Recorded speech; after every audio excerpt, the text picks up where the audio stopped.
Hello. Just a quick intro before we go over to the live intro from the recording from the Moshing the Roof on Festival at the Hurry Dog in Derby. I just wanted to mention the sound of the band's sound checking in the recording.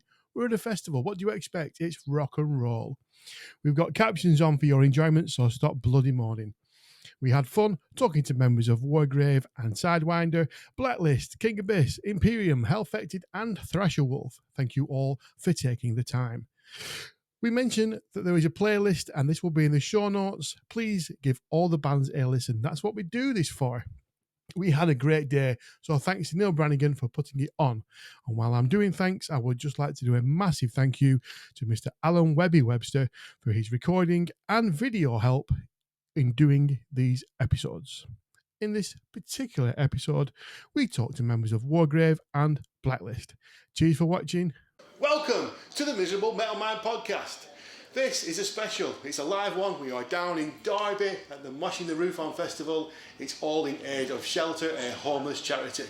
We're going to be doing it slightly different this time. We've got some bands on. They're going to talk to us about a couple of classic albums, what Simon normally does. We're going to talk about Black Sabbath and we're going to talk about Metallica. Nice one. Clap.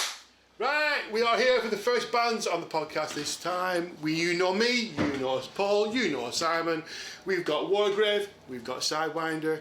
What do you do? What do you do in your band? Introduce your band, please. I'm Matt from Sidewinder. I play bass. I have done for probably 23 years or so. And I have to do all the techie shit. Alright, yes, right. Because everyone can't be bothered. It's going to make me sound awful now. I'm Damien, I'm the vocalist of Sidewinder.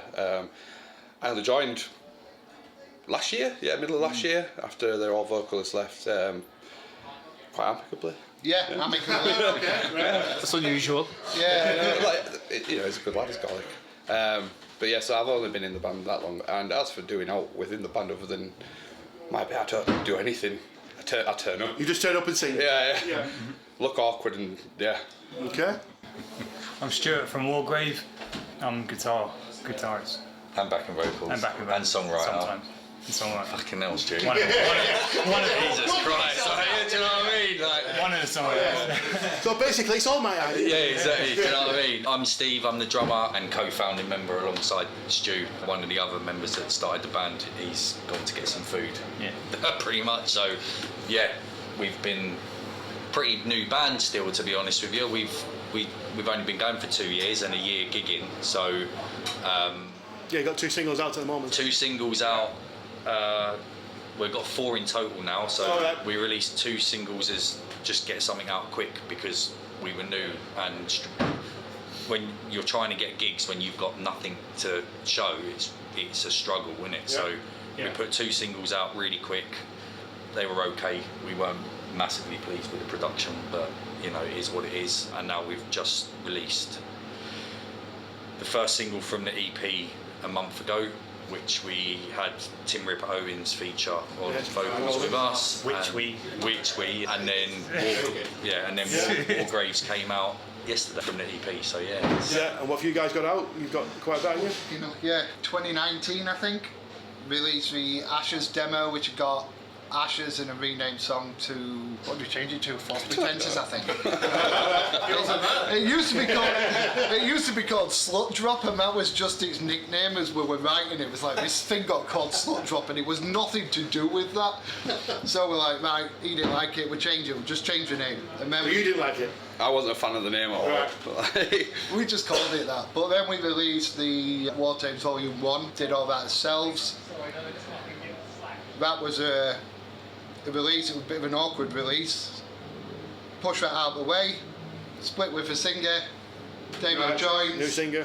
Then we released the Demo 23, which is a more kind of... It's a different band to War Tapes. Like, you can tell the difference. It's a more honest approach to where we wanted to be. So when you say more honest, what was unhonest about the original version? The riffs were old. They were like regurgitated riffs from a long time ago, but now we've all got together with different members. I mean, the original stuff I never got hand in writing because I didn't know the guys back then, but now it's like got my approaches from the Obituary and death metal side, we've got Jonesy with a hardcore crossover, Do you know, with the Sepultura and kind of Slayerish riffs that come from him, and Two bands that actually make him nod. Gaz's drumming and then his vocal approach, which is totally different to what we had before, which is a massive breath of fresh air for me. So we've got a playlist that we're going to put along with this podcast. We can't play music on the podcast anymore. What track would you suggest that we put on that playlist? And same for yourselves, guys. We're probably way up between Incarcerated or White Room, I suppose. That's it, Incarcerated. Yeah, Okay. Alright. It depends how long your playlist is. It can be whatever you So want. if you've got infinite time, We have then infinite obviously time. Wargraves is, you know, the newest one, and it's just an epic Is it your tale. 20-minute journey. Yeah, something like that. You know, 7 minutes. I think. seven and a half minutes long. Funny, It's a brave. 7 minutes is practically a pop song. I know, right? For these guys. I know, right? But Feels like an epic, It does feel like an epic. So It's got beginning, middle, and end, isn't it? yeah, it's just tells a story. So, but if you want something that's Yeah, you get represent you, that's what we're after. So yeah. And it doesn't feature Ripper Owens because I can't stand him. So that's easy. Oh, what? Oh, get fucked, I'm leaving. Yeah, I'd probably say Wargraves because it's the... Whoa! it's the newest one. So yeah, I'd probably say that one, to be honest with you. Nice. Right, well, the normal podcast is myself and Paul bring new metal to make Simon listen to, and he usually dislikes it. We're going to do it a little bit different this time. Yeah, he doesn't listen to anything new, so we've gone for classics, so we couldn't go through 12 albums, so we talked about Metallica, we talked about Black Sabbath. Yeah. What are your thoughts on those two albums? Me personally, the Black Album. So, I chose the Black Album because my thinking was that some of the younger bands, that when it came out, a lot of fans were upset, weren't they? It wasn't thrash, it didn't move away from something else. So I was wondering whether the younger fans, looking back at it now, have it as a classic, or whether they... I love that you're assuming that we're young. Like, me, I'm 46, so... I'll be honest with you, I was looking over there then. We're not young either. I was still at school when that came out, but But still, we're still interested in what you think about So it. it's like primary. yeah, when it came out for me, absolute belter. I thought it was great. Which one, the Black? Yeah, the Black Album. Yeah, but do you know what, over the years, I'm bored. I'm so fed up of listening to stuff. Is that because it's overplayed, do you think? Yeah, absolutely is. and the Sandman. Yeah. Well, that's the Brings thing. me out That's the thing of on its own, isn't it? Yeah. Like, There's bangers on there That's that it. are not the popular songs. Yeah. So I've got a bit of an like, I'm a really big fan of The Unforgiven. Okay. Which is not. But I like all. We're friends here, you can say I like all three of the Unforgiven songs. I think they're brilliant. I think Right. they're really well wrote as well. And obviously I'm gonna go for the cliche, but I love Nothing Else Matters. The amount of people that do covers and just tear it to shreds, and you look Yeah, at that and you right, think so- absolutely incredible. Don't get me wrong. There was one like going off key here, like you had Miley Cyrus. She just did a cover, and it's fantastic. Like obviously, I didn't I've think not even. Have you heard it? it's fantastic. Miles Cyrus. You've got like Of course, they have anything pop. You've got Elton John and Slash on it and stuff like that. I It's- believe it's so. all right, I must admit, I've never listened to it. But for me, I'd say out of all the Metallica, it's probably like my third favourite album out of them all. Okay. I would Kill 'Em All been first. Kill 'Em All first, the raw. Yeah. That is raw. innit? Whiplash is I remember discovering banger. that. It was amazing. and Master of Puppets been said because that was my introduction to Metallica through a covers CD that Kerrang put out. When I was 14, they did like a tribute, and they did the whole album. You had Machine Head doing Battery, Trivium doing Master of Puppets. and stuff like I remember that. Yeah.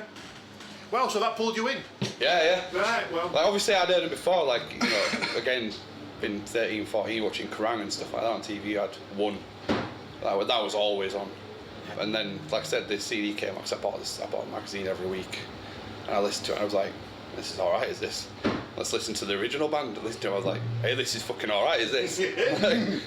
And what about yourself, guys? Black Album? I love Black Album. I think it's Yeah? wicked, yeah. I mean, the songwriting's excellent. It's about the most mainstream you're gonna get, but still heavy.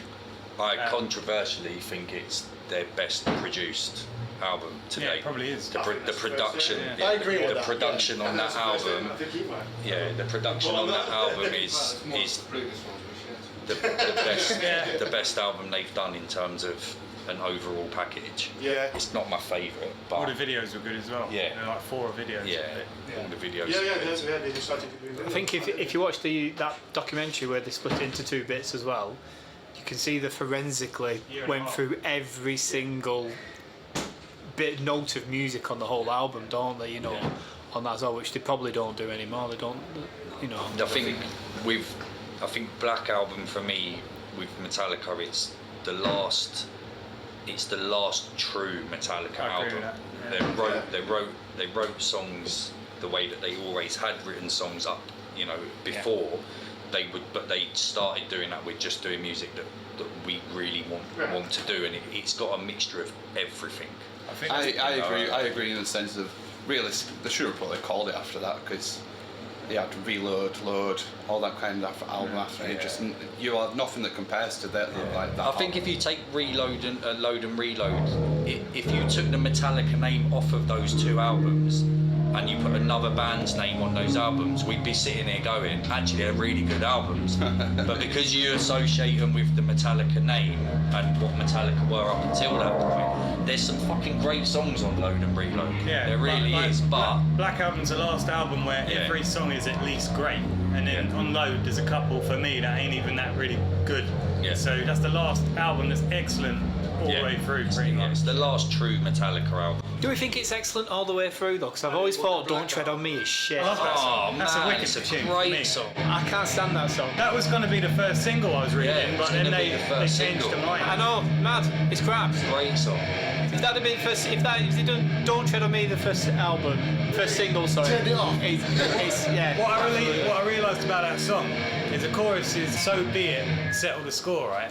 But the Berlin Wall fell like 2 years before, so it's so settle the score, and I think that's cool. It's tied in. It's a lot of tied in. I think it's a great album. And the starting is "I want to live in America." Yeah. I like the tune. Yeah, man. So out of the 4 of you, we've got 1, maybe 3 thumbs up. Definitely thumbs up. Yeah, 100%. I'll give it a thumbs up. Oh no, 4 thumbs up. You can have 4, yeah. I'm just tired of it. So what about Black Sabbath and the new singer, Ronnie James Dio? The new singer, James Dio. New at the time, obviously. I absolutely adore that record. Yeah.